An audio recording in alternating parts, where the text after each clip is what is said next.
you can now start to imagine, you can now start to realize that not only are you made of infinite little black holes, but these black holes inside of you are spinning at light, at the speed of light. It's very significant. You know, many masters have come and said, everything is light. Maybe that's what they meant. Everything is spinning at the speed of light. This actually may be why the speed of light is the speed of light. And so,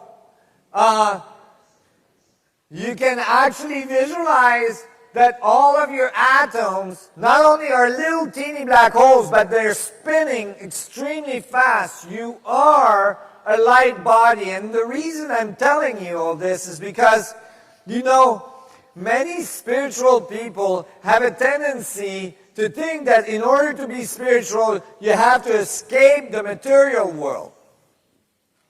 And what I'm telling you today, what I'm showing you mathematically, is that the oneness, is that the infinite potential, is that the speed of light, the light body that you are, is not some esoteric thing, but is actually the material world that you're made of.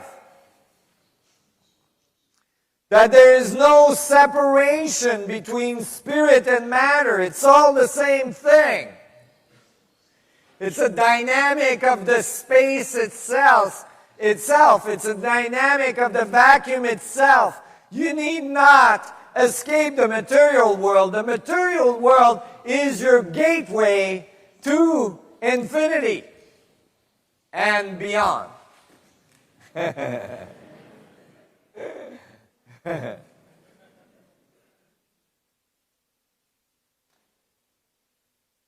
Because that separation between spirit and matter has created a large fraction, a large chasm in our society. You know, there's the spiritual world that says we don't need matter. Right? I get phone calls from something that seems to be obvious, right? You're going to say, the mechanical function of my hand moving from here to there. Sounds pretty simple, right? Should be easy to measure, should be easy to calculate. My hand goes from A to B. I can calculate how fast it did that. Can you? Let's see. Okay. Well, if I close the system, which many of our laws of physics all start with this statement, within a closed system, right? And the laws of entropy, the laws of mechanics commonly start with this. Within a closed system. Then you look in a physics book, closed system. What's the definition? No such thing has ever been found. Oh. Okay. So now, in a closed system, I can calculate my hand when at like 0.1% of a mile per hour moving across from A to B. But if there's no such thing, if everything is embedded into larger, into larger, into larger, into larger, and into smaller, into smaller, into smaller, into smaller, then it's different. If I try to calculate my hand going from A to B now, I have to say, well, while it was going from A to B, the earth spinned a little bit. So I have to add that, because my hand is not isolated from the spin of the earth. It's not in a closed system. So I have to add that. Now my hand is already moving very fast. And then I got to say, oh, well, the Earth is spinning around the sun. So I have to add that. And then I have to add the sun is spinning around the galaxy. Oh, my hand is going thousands of miles per second already. Right? And then the galaxy is turning in a cluster, and a cluster in a supercluster, and a supercluster in the universe. And the universe most likely is spinning in a larger one, and a larger one, and a larger one. Multiple. Oh, my hand is going at the speed of light.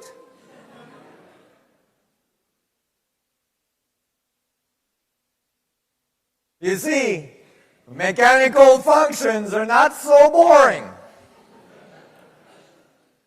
They're a little nonlinear.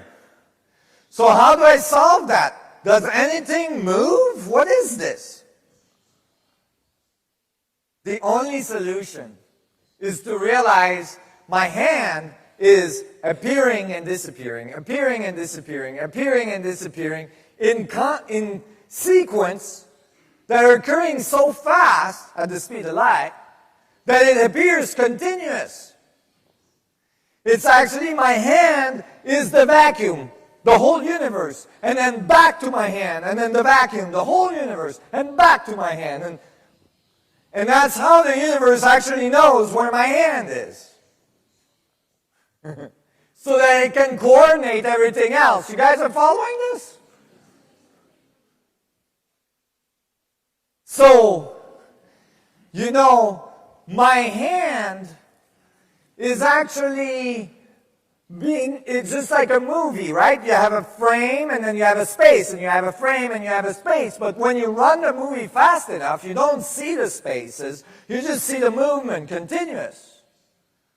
Well, this is happening at the speed of light, so there's no way you're going to see the spaces. You might feel the spaces if you're really, really, really good at experiencing your vacuum self. And if you're really good at experiencing your vacuum self, that's because you spent a lot of time going towards that vacuum, like some masters might have been able to do. And all of a sudden you get these masters that can appear here and disappear over there. You could say, hey, when my hand disappeared here, I wanted to reappear over there without going in between. Now, if you succeed at doing that, don't forget to take your body with your hand. Because it could be very uncomfortable to have your hand over there and your body over there.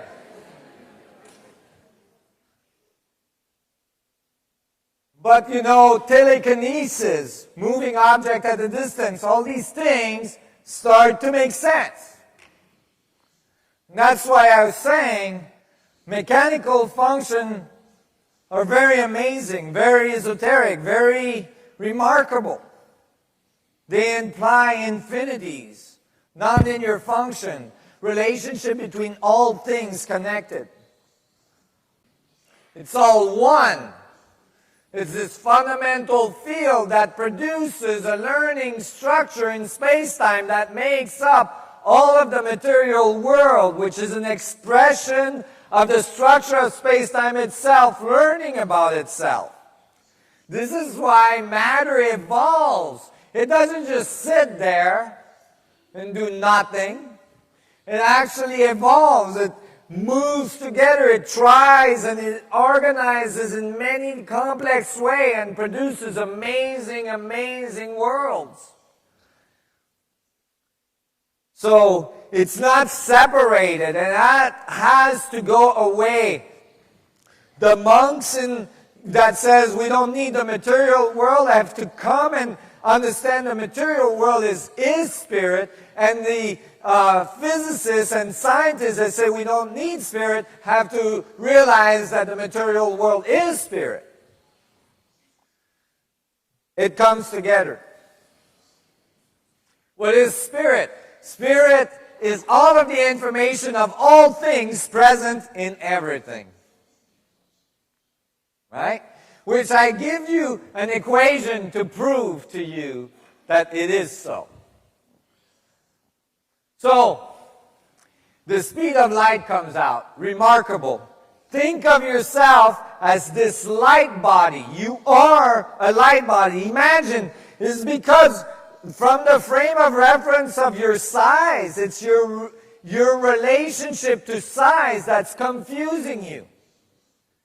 Because of the size we are relative to the scale, we're sitting around going, you know, there's not much going on around here. Right? We're on a planet that's spinning, goes thousands of miles per hour through space, that's going around the sun, and it's going thousands of miles per second through space, which is going around the galaxy, this thing, we're hurling through space right now. Unbelievable dynamic is occurring right now. And we don't see it because from our perspective, it's like, oh yeah, the sun came up, you know. Oh yeah. Kind of going slow, right? And then from our perspective, we see the atom, we say, oh, you know, there's not really much happening there. These things are black holes spinning at the speed of light. Super dynamic world that's embedding the structure of space-time. You know, we teach children that our planet is going around the sun like this, in a circle. That's not the case. We should never, ever, ever teach that to children. In my school, we had a sun. We had this little machine, this little device. We had the sun in the middle with the earth and the moon. And we had like a little thing we turned on the bottom and it would go around like that to show us what the solar system looked like. Did you have that in your schools? This is completely wrong. That would be like saying to children that the earth is flat.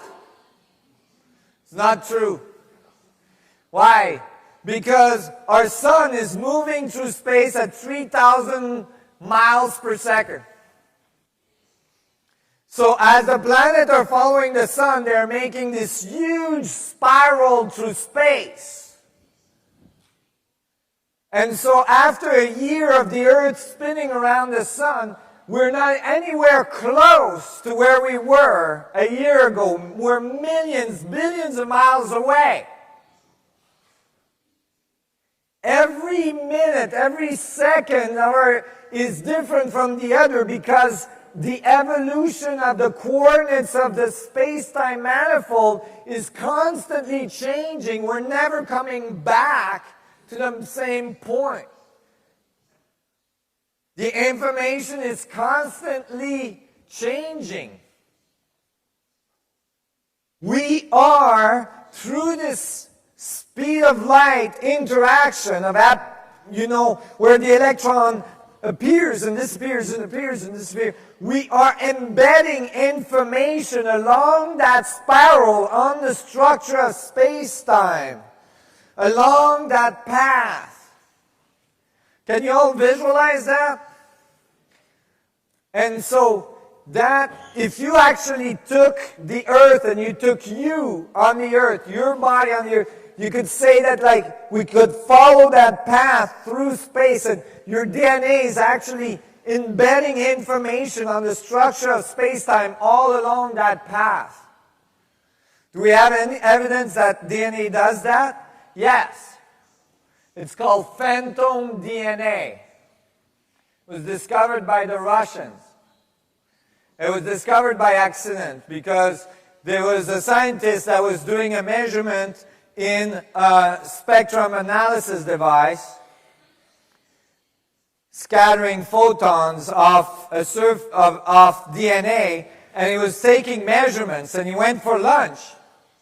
He removed the DNA sample from the device and went for lunch. And when he came back from lunch, you know, I think Russian people like to drink vodka. He forgot that he had removed the DNA strand, and so he continued his experiment. He continued to make measurements.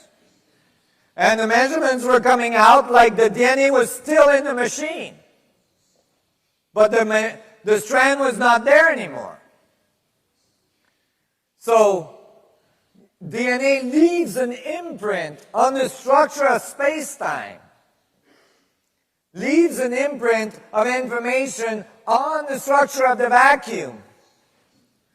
You are imprinting information on the structure of the vacuum. This is actually, according to me, why you have memory. Because you know, if you had no memory, you wouldn't have time. Would not exist. Because you couldn't remember anything.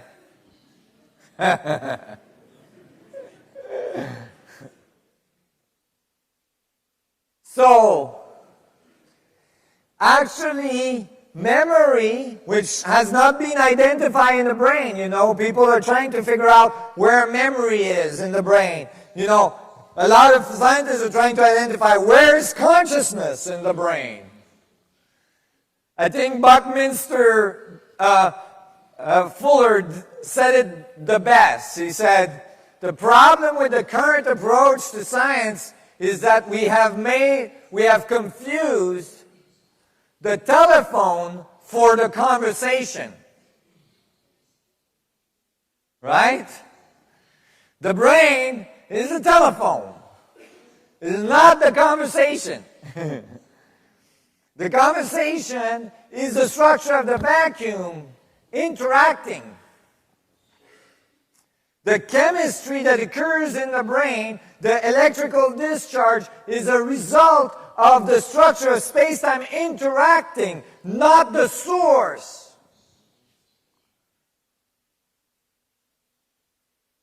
And that's why, if, you know, there is disturbance in our field, in our emotion, then chemistry starts to change in the brain. You can't just change the chemistry of the brain and assume that the problem, the emotional trauma and all this is going to go away, because that's still embedded on the structure of space-time. So using this, I've helped people that had serious trauma try to help them relieve that trauma. Because somewhere it's on the structure of space-time. And so since that actually connects right up to you, in your back actually, right?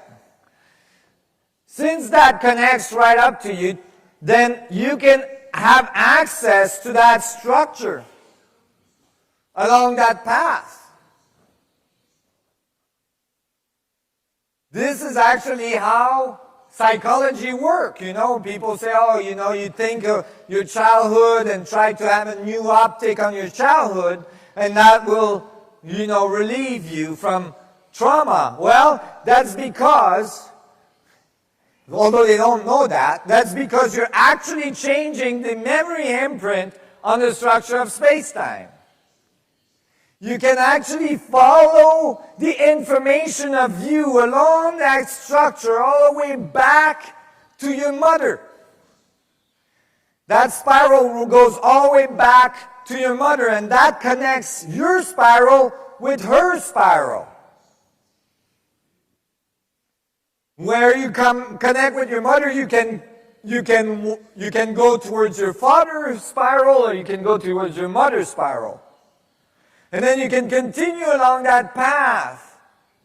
And then again and again. This is actually how, according to my work, genes keep information continuous. You know, in current biology, there's no explanation how genes carry all this information that produce the genetic pool. The continuous from a family to another family, you know, along that path. This is because the imprint is actually informing the genome structure. So along that path, you can actually go with your consciousness, and I've been able to help people do that, because if you actually understand the correct mechanics of that path, you can follow it, and along it, you can change your relationship to an event. You can change the geometry. So if there was an event that was traumatic, you can actually experience the event from a different angle. For instance, for canceling the event completely, if somebody did something wrong to you, you can experience the event from that perspective, from the person that did something to you. And there you're going to experience maybe their fear and their trauma and all this. And then that will cancel your experience, and all of a sudden, all of the information moving forward back to your present will change. And as a result, I've had people like have, healing almost instantaneously on the spot. Release like trauma that has been there for the whole life. And as you change this, it's going to change it forward to your present, and that will change the information moving forward to your future, because now it's changed. And from that moment, you can change that information all the way back as well, because when you change it, it's going back in that spiral. Now you're changing generation of information throughout time. Your mother, your grandmother, da-da-da-da-da-da. Your father, your grandfather, da-da-da. You see? Because you are that very tip of the spiral. That very tip at the end of that spiral that goes generations and generations and generations till the beginning of time. So your responsibility, you've accumulated all this information from all of these generations. It's your responsibility to make it different. So, all this from... I got a little sidetracked. Sorry. But things are